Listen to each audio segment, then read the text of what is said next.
donc, mon Dieu, c'est que de souvenirs. En fait, c'était en 2009, si je ne m'abuse. Justement, on en parlait tout à l'heure de la grande conférence qu'on a organisée.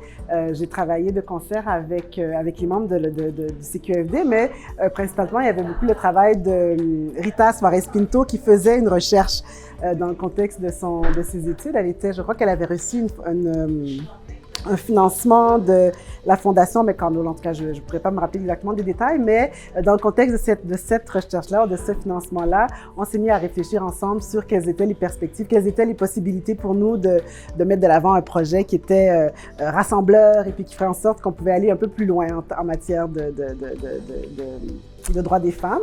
Donc, vraiment, l'organisation de cette conférence a mené à l'élaboration de toute une série de recommandations. Et une des recommandations, c'était justement de se constituer en communauté de pratique.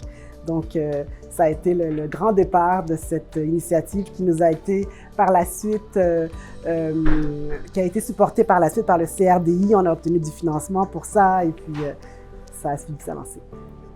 Ce qui est intéressant, c'est que Freda était coordonnatrice juste avant moi. Alors, tout ce beau projet de la communauté de pratique, moi, je l'ai reçu en accord. Puis, je disais justement à Mounia que le poste d'être coordonnatrice du CQFD et de la communauté de pratique, c'est un vrai cadeau, je trouve. C'est un des plus beaux postes que je n'ai jamais eu parce que tu as un peu carte blanche pour te regrouper avec un groupe de personnes où l'engagement est tellement profond pour les droits des femmes et l'égalité des genres, et de rêver ensemble.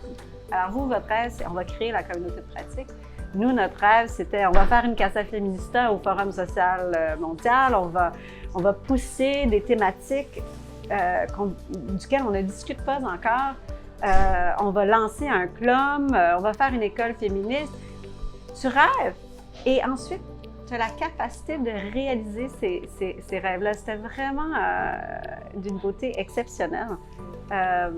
J'ai bien hâte de voir ce que les 10 prochaines années... On va continuer à rêver. Tout à fait. Qu'est-ce que les 10 prochaines années vont amener? Ça va être super.